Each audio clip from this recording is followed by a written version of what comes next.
So I thought we'd talk about something a little bit different today. I've been talking a lot about politics, and I hate politics because I find politics extremely boring, and I'll bore myself to death if I continue with it for too long. So a little bit of a different discussion. I was having this debate on Twitter over the past day and a half. A debate about the issue of Young Earth Creationism. And of course, Twitter is the perfect forum for theological and scientific debate. Actually, it's a terrible forum for that sort of discussion or any kind of discussion. So I thought maybe we'd move the discussion into a slightly more fruitful venue. Although I have been told that I'm alienating and may in fact lose half my audience with my opinion on this topic. So maybe I should just drop it. That's what I've been told. But I'm not very good at dropping things, number one. And I like to try to hold people and myself to a higher standard than that. We should be able to discuss an important and interesting issue without getting angry, without getting offended or losing respect for each other and all this kind of thing. And I know that I need to work on that first and foremost, because in our debates on Twitter about this, I know that I got a bit heated and angry at points. And I regret that. I regret it because it detracts from the topic, which is an interesting and important one. But sometimes I let my passion run away with me, as I'm sure you've noticed, something I need to work on. So let me say at the outset that good and faithful Christians reside on either end of this debate. There's no reason for it to be a source of division within Christians, within the church, within Christianity. But there is reason for it to be a source of discussion. And though I don't question the sincerity or the faithfulness of Sixday Creationist folks, I do think that their view, when it is preached and argued for, can inadvertently do some harm. Not inadvertently. It's not like they're trying to hurt anybody, of course, but I do think it can put obstacles in the way, especially for non-believers.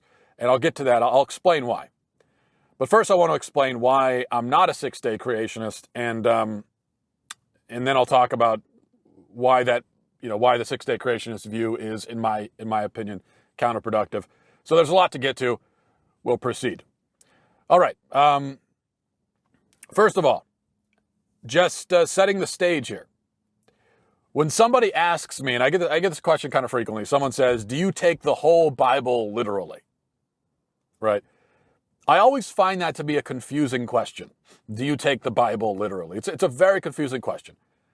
I think that the literal versus non-literal debate it's a false dichotomy. It's kind of a miscommunication, really, between the two sides. Much like I would say the faith versus works debate isn't really a debate. It's a false dichotomy. It's a miscommunication that's been going on for 500 years, because nobody thinks that you can earn your way to heaven just by doing certain things and faith doesn't matter at all. Nobody thinks that. No church that I'm aware of teaches that. I don't think that's really a belief that almost anyone holds. Everyone knows that you have to have faith. The question is not whether you must have faith. Everyone agrees, yes. All Christians agree, yes, anyway. But the question is, what is faith? And how is it expressed? Is faith just a feeling? An intellectual assent? Is that all faith is? Or is it something that you feel, think, do, and live? That's really the fundamental question there. And as for literalism, nobody takes the whole Bible literally, okay? Nobody does. We all agree that there are parts of the Bible that cannot be taken literally. We all agree, for example, that that Jesus' parables are parables. They're stories. Jesus did not mean for us to assume that the prodigal son is a real historical person. So that is non-literal, obviously. He was telling a story to illustrate a point. Jesus speaks non-literally quite a lot. For example, he calls himself the door, but we know he's not a literal door, right? He's speaking in a spiritual sense. He is the door to eternal life. That's a metaphor. And I tell you, you are Peter. On this rock I will build my church, and the gates of hell shall not prevail against it. Is Peter an actual rock? No, he's not. Is Jesus literally building a physical church with bricks and wood and things? No. As far as we know, he never built a church. Is there a literal gate leading into hell? Probably not. It's a non-physical place, so I don't know what good a physical barrier would do in a non-physical place. So this is non-literal language. You get the idea. I think, by the way, it is kind of instructive and interesting that God in the New Testament uses non-literal language so often. He uses stories to make his point, and he uses metaphors so often in the New Testament. So we have to ask ourselves, did he just start doing that in the New Testament? Or is it possible that he did it in the Old Testament too? Well, even in the Old Testament, there's agreement that some of it is non-literal. Even the so-called biblical literalists would agree that the Psalms, for instance, are not literal. Yes, the Psalms literally exist, but they're poetry, they're hymns. It makes no sense to say that you take poetry and hymns literally. You may as well say that you take, you may as well ask me, well, do you take Beethoven's Fifth Symphony literally?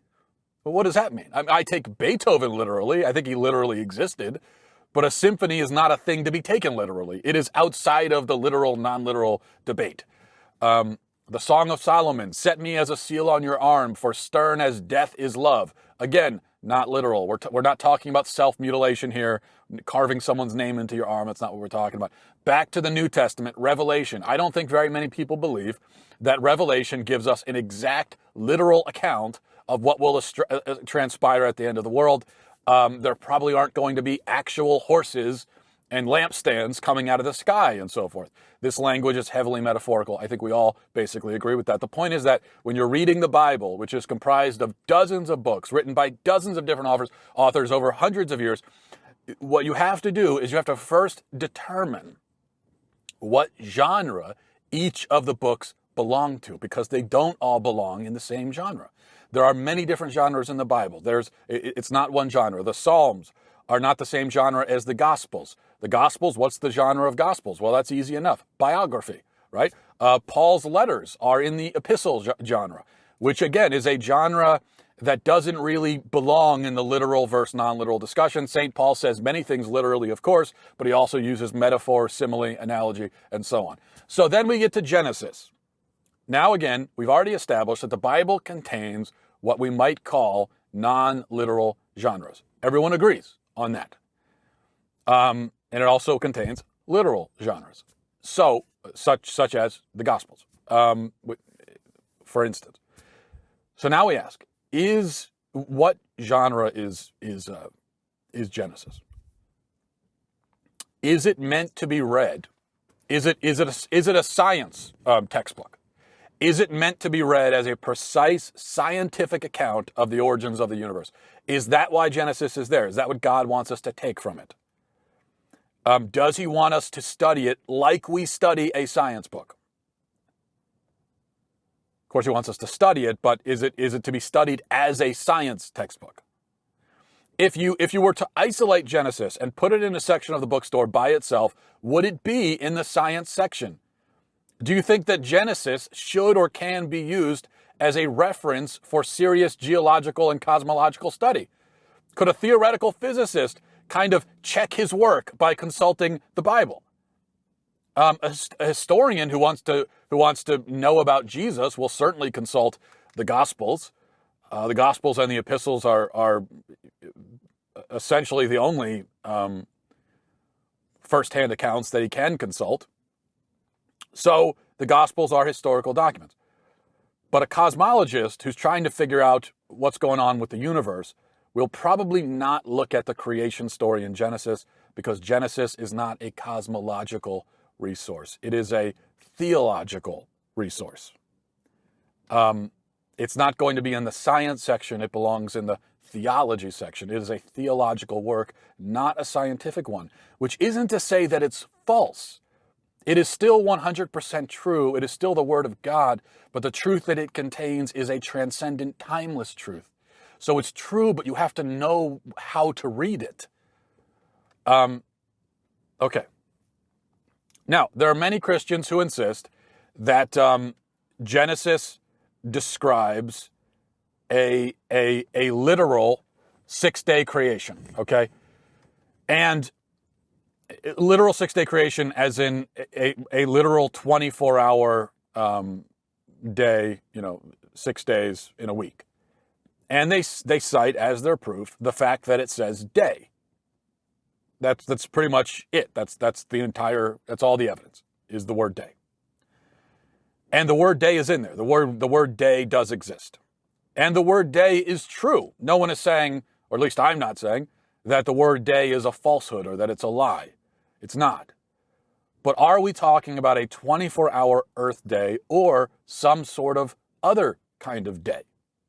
Now, I think the latter. I don't take it as a 24-hour day.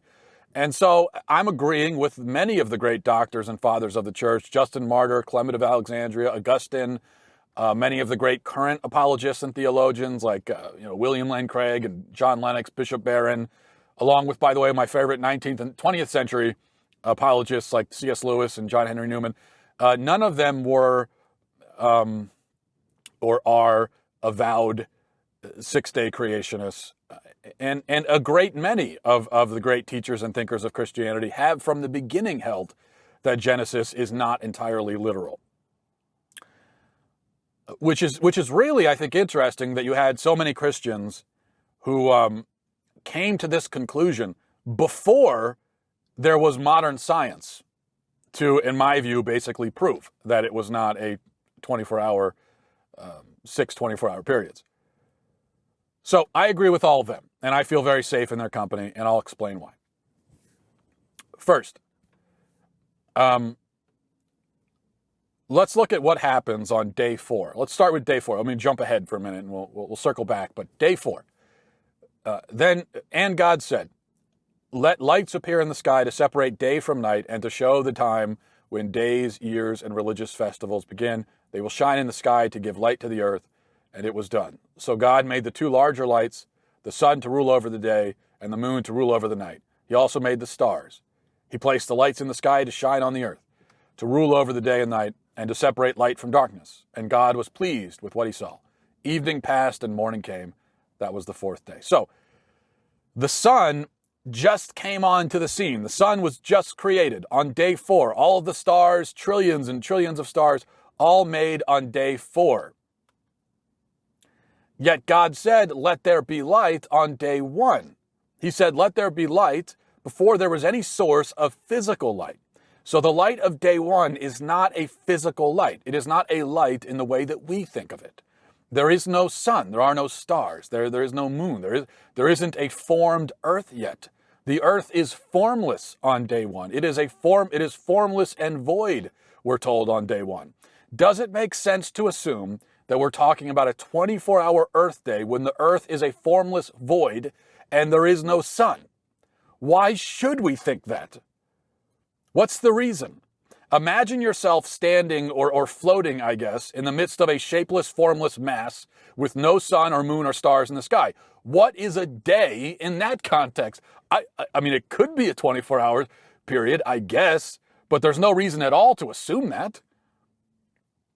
Let's think about this. Let's define our terms. What is a day in our current context? What does day mean? If we're talking about a so-called literal day.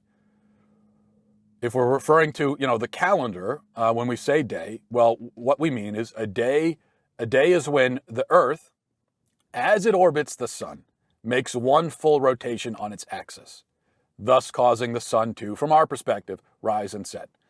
But the Bible talks about days before there is a rotating earth, before there really is an earth at all, at least an earth of any discernible shape, and before there's a sun for the earth to rotate around. Thus, we can already say rather definitively, I think, that we're not talking about an earth day. We're talking about we're not talking about a 24-hour day because such a thing does not yet exist. Now, I don't even think we don't even need to get into the translation discussion. If you look at the word in the Hebrew word for day, does it have to mean 24 hours, or could it be referring to a broader kind of passage of time? In English, the word day means either a 24-hour period corresponding with the rotation of the earth. That's one definition. or a day means an age, a period of time. Can day be understood in Hebrew in the same sort of way? And the answer is yes, it can be. The word day in Hebrew can mean several different things. There are those who say that the Hebrew word for day, as it's used in Genesis, cannot ever mean anything but a 24-hour day. That is simply false. That is not true. And this is one of my problems, with some of the Young Earth Creationists, is that they look at this text that people have been studying for thousands of years, and it's very dense and in fact, very complex. And they say, no, I know exactly what it means. And I know exactly what it means. There's zero chance that I'm wrong. And they'll say, no, day can't mean anything but that. And it's just not true. What they're saying is simply untrue. It can mean many different things. In English, if I say back in my day or in the days of old, I don't mean a 24-hour period. I mean a chunk of time. In fact, in Genesis itself, day is used in at least 3 different ways in Genesis. He named the light day and the darkness night. Okay, that's one meaning of day. First day, second day. That's another meaning of day. And then it says, you are free to eat from the tree in the garden, but you must not eat from the tree of knowledge of good and evil. For on the day you eat from it, you will certainly die. Well, Adam lived, we're told, for 900 years. He didn't die on the day that he ate it. Yes, he died spiritually, but physical death also came from the fall. So it would seem that die in that verse has 2 meanings, which would mean that day probably has multiple meanings as well. So you've got day used in multiple different ways within Genesis. All you have to do is read Genesis to see that. So we already know that you cannot approach Genesis with only one definition of day in mind. The text does not support it, won't allow for it. Most crucially, though, we know from the text itself that a day cannot mean the earth spinning on its axis as it orbits the sun, because the word day is being used here completely apart from the sun and the earth and rotations and everything that physically defines a day. The light on the first day is obviously something transcendent. It is not a light from a physical source. It is something timeless, not physical. There is not yet any physical source of light. So if the light is different and transcendent, that means the evening and morning it refers to must be different and transcendent as well, which means the word day must be as well. We're dealing with a different sort of light, a different sort of morning, therefore, and a different sort of day, therefore. The thing that makes physical earth days, 24-hour days, that thing has not yet been formed.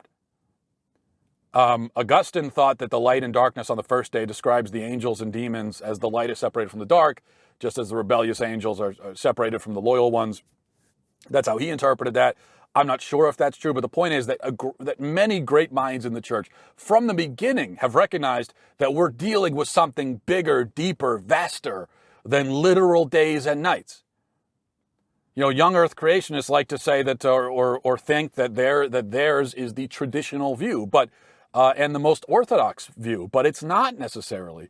It is a traditional view, but it is not the traditional view. The early church fathers and doctors of the church had diverse views on this topic, and I'm okay with diverse views. I think that's great. It seems to be the Sixday Creationists who insist that there can be no diversity at all, and he is absolutely right, and everyone else is wrong. That seems to be the way that the Young Earth Creationist approaches it. There's also a bit of a reductionist thing going on here, because I've heard it said many times, well, Genesis is clear. The text says what it says. How could you be confused? It's very straightforward. That's what I've been told. Really? Genesis is clear? It's straightforward? In the beginning, God created the heavens and the earth. Now the earth was formless and empty. Darkness was over the surface of the deep, and the Spirit of God was hovering over the waters. That's totally clear to you? You have no confusion about that at all? Well, then you are, I mean, you're way smarter than me, and I think you're smarter than almost every human who has ever existed on the planet. Because people have been debating and talking and analyzing just those lines alone for millennia. Because it's very hard to understand what even that means. And we're not even past the first two sentences yet. I mean, if you understand, well, explain to me what a formless earth looks like and how it has water on it and what it means for the Spirit of God to hover over it. If you say that it's totally clear cut, plain as day, nothing metaphorical happening here at all, well then draw me a picture of what a waterlogged, formless mass of earth suspended in a starless, sunless, moonless void looks like. Can you draw me that picture? I mean, I don't think you can, because we're dealing with something that is actually not simple at all. You could spend your whole life studying just the first two sentences. Also, by the way, God rested. What does that mean? Do you know what that means? I don't really know what that means. Do you know what it means for an eternal, changeless, spaceless, timeless God to rest? I don't dispute the truth of the passage, but I'm saying that I don't really know what it means. I can't wrap my puny mind around it. I don't think you can either. We're dealing here with things that are beyond us, which is yet another reason not to insist upon particular time measurements. And it's another reason not to be so afraid of the idea that there may be some metaphor here. Because when God is trying to communicate something to us that is beyond our grasp, he has to use metaphor. Because it's the only thing we can understand. And so when it comes to Genesis, there are clearly things happening here that are beyond our grasp. Also, keep something else in mind. Just to reiterate, a day does not mean 24 hours. That is not the definition of a day. So when someone says, oh, I'm a literalist, I take it literally, well, that's not the literal definition. If you're insisting that day must mean 24 hours, you are not a literalist. You are actually putting a non-literal definition into the text. A day is not 24 hours necessarily. That is not the definition of day. A day on Earth right now is 24 hours because that's how long it takes now for the Earth to rotate on its axis. A day on Pluto is like 130 hours. On some planets in the solar system, a day is thousands of hours long. The word day depends very much on what space rock you happen to be standing on and when you happen to be standing on it. So let me ask you, was the formless Earth suspended in a void without a sun, spinning on an axis? Did it have an axis? And if it was spinning, how fast was it spinning? The answer, of course, is you have no idea, not the faintest clue.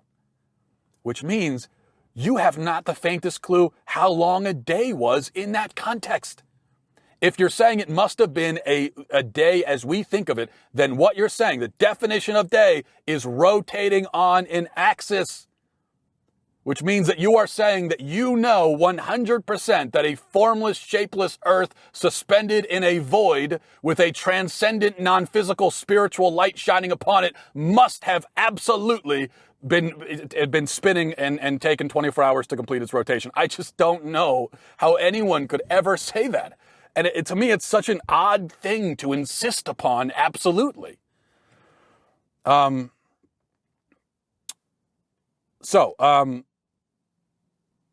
We have no reason at all to assume that it was 24 hours, but we do have very many good reasons, I think, to assume that it wasn't. And we'll get to those in a minute.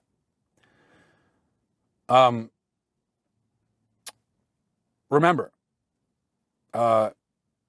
Scripture says that a day for man is like 1,000 years for God. So really, if you're a true literalist, it would seem to me that you would have to say that the earth was made in 6,000 years, not 6 days. If you're taking it literally, if you're taking the whole book literally, which no one does, as I said, but if you claim to be, then you would have to take that verse into account. But of course, like 1,000 years is not an exact math equation. It is not a rate of exchange.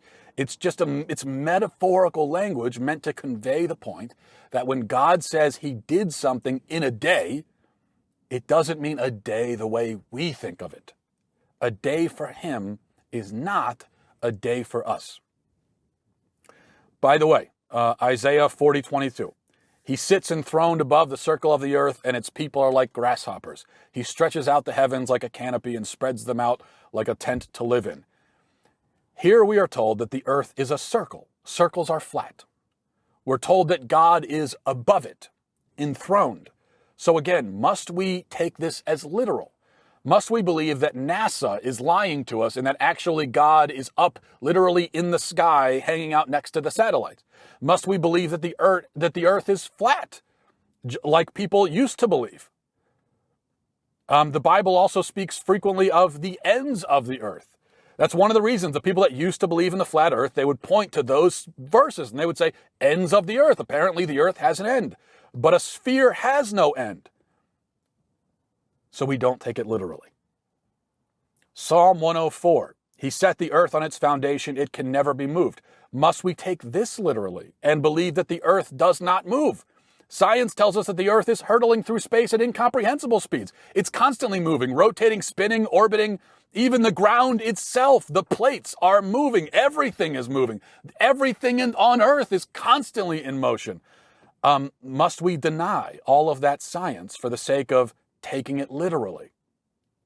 By the way, early Christians and Jews did take this literally. That's part of the reason why Copernicus and Galileo got themselves into trouble, because the Bible says absolutely that the earth doesn't move. And so when upstart astronomers started coming along and saying the earth is moving, they said that can't be. The Bible says it doesn't. Plain as day, it says it does not move. And that's why many Christians at the time rejected and denounced in the harshest terms any suggestion that the earth moves. They did so on the basis of their interpretation of Scripture, which they insisted should not change one bit to accommodate scientific fact. John Calvin and Martin Luther were two of the most vocal critics of the idea of a spinning, of a moving earth. John Calvin called it deranged and monstrous. He said it was a deranged, monstrous lie. Well, eventually Christians realized that their interpretation of these verses had to be wrong because the scientific facts are indisputable. The earth is moving. It cannot be disputed. So we must take those verses metaphorically. If we can take those metaphorically, why can't we take day metaphorically? One other point here. In the story of creation, every day begins with, and God said. God speaks at the beginning of the day, and that's how we mark each day. But read the opening of Genesis again. The opening is, in the beginning, God created the heavens and the earth. Now the earth was formless and empty, darkness over the surface of the water. And God said, let there be light. Many theologians have looked at this over the years, and they've pointed out that the first two lines don't take place on the first day. The first day begins with, and God said. So what we're being told here, according to this interpretation, which I think is a good one, is that God created the heavens and the earth at some point in the beginning, whenever that was. And we aren't told when, because it doesn't matter at all, really. At least it has no bearing on the point the Bible is trying to make. And so it was made at some point in the beginning, and then sometime later, maybe billions of years, the first day began, and there was light, etc. It doesn't say on the first day God created the heavens and the earth. It says in the beginning, and then there's a first day. So with all these points in mind, you hopefully see why I think the Bible does not require us to believe in a young earth creationism. You can believe it. You can draw that conclusion theologically, but you don't have to. It's not required. There's a reason why faithful Christians for 2,000 years have arrived at different conclusions on Genesis. It's not a simple text. It is not easy to understand. It's quite dense, quite mysterious, And theologically, you can justify multiple interpretations. But if we're interested in getting some idea as to how these things physically happened and when, if we want to, if that's what we're trying to figure out, then I think we look at the science. And then when we look at the science, certain interpretations of Genesis become significantly less tenable. The real point of the Bible is all about why we're here. We're here to love and serve God. Science has nothing to say about that one way or another. We can't cross-reference that with science. But when it comes to our interpretations of the how and the whens, well, then things like archaeology, cosmology, physics, all of that becomes useful. Science tells us that the Earth is around 4 billion years old. Or I'm sorry, the Earth is 4 billion, around 4 billion, and the universe is around 14 billion years old. In order to defend the Sixday Creationist view, we must essentially reject the fields of modern astronomy, cosmology, geology, and biology. We must declare that all but a very tiny fraction of experts in those fields are deluded fools. We must basically wage an all-out war on modern science because it stands so explicitly and starkly against young Earth creationism. I'll say this, you will be very hard-pressed to find a legitimate geologist or cosmologist or physicist or astronomer who believes, based on his studies, that the Earth and the universe are 10,000 years old. Maybe you'll find a few who believe, who hold that belief in spite of their studies. Maybe you'll find a few here and there who will say something like, you could interpret the science in a way that kind of comports with young Earth creationism. You're going to be very hard-pressed to find any scientist who will even say that much. But there are a few, young Earth creationists, they have a few scientific names they'll trot out and they'll say, well, this person, that person, that, it's a few. But even those people, if you listen to what they're saying, they're not claiming that they can prove this just by looking at the physical scientific evidence. What they're starting with Genesis and their interpretation of it, and then trying to make the science fit. And that's not how you do science. That's not real science. Now, I fully admit that I'm neither a cosmologist or a geologist, so I must decide whether I will believe the near unanimous consensus in those fields, or if I will come to the conclusion that they're all a bunch of godless liars and lunatics because certain Christians insist that the word day in Genesis can only mean 24 hours and nothing else. I must ask myself, what's more likely? That the entire fields of cosmology, astronomy, and geology are wrong, illegitimate, and falsified? Or that young Earth creationists are simply misinterpreting the text? What's the more plausible explanation? That modern science is completely wrong? Or that young Earth creationists are misinterpreting it? And it isn't just those scientific fields that young Earthers need to disqualify. There are many others that we basically are disqualifying. Paleontology. Most every paleontologist in the world will tell you that dinosaurs existed and they died off 60 million years ago. But young Earthers, based on one word in the Bible that they have interpreted in one particular way, will say to paleontologists, nope, you're all wrong. All of your work is wrong. Your life's work is wrong. Everything you think is wrong. It's everything you've studied. It's all wrong, wrong, wrong, wrong, wrong, because I believe that the word day in Genesis can only mean 24 hours.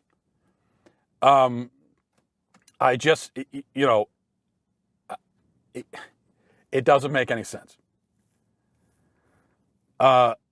So we have to discard, and then young Earthers must also say that, well, either they say dinosaurs never existed and it's all a big sham. I've had some young Earthers tell me that God put dinosaur bones in the earth to test our faith. It's all a prank that he's playing on us. Or that there were Tyrannosaurus rexes and Brontosauruses and Triceratops and Stegosauruses on Noah's Ark. Somehow they all fit on there and they also didn't eat everybody. And then once they got off the ark, they all died in some mass extinction event that only affected the dinosaurs, and then all of their bones somehow sifted and sunk lower in the ground than any other bones, and they fossilized so as to take on the appearance of age. I mean, it's just, you've got to run through all of these massive loops, and you've got to do these twirls and handstands and everything to make this work when you don't need to. Archaeology is another field of study that young earthers would have to basically disqualify. Archaeologists have dug up many ancient artifacts, sculptures, and so forth, that are clearly made by humans and are clearly older than 10,000 years, significantly older, like 30, 40, 50,000 years. There are, for example, many of what are called Venus sculptures, sculptures of large women with exaggerated features that seem to indicate some kind of fertility worship by ancient people. Some of these Venus sculptures are significantly older than 10,000 years. You will not find a legitimate archaeologist who will look at every prehistoric artifact and declare, based on his study of those artifacts, that none of them were made before 10,000 years. You will not find one who can say that. So archaeology has to be bunk as well on the young Earth view. Physics. Albert Einstein, one of the most brilliant minds ever to exist on Earth, believed that the universe was billions of years old. But young Earthers, I mean, they basically tell us that we have to treat Ken Ham as a greater authority on the subject than Einstein. And I just can't do that. Mathematics must also be discarded on the young Earth view, because it is through mathematical equations that we measure cosmic distance and age. And so young Earthers are saying that even mathematics we can't trust. Nothing can be trusted. In fact, we know that if you're looking at a star, and the star is however many light years away, you're looking that many years into the past, because it took that many years for the light to reach here. And this is a huge problem for young Earthers. It may actually be the biggest problem of all. I think it's the thing above everything else that settles the question. And it's an insurmountable problem, I think, for young Earthers.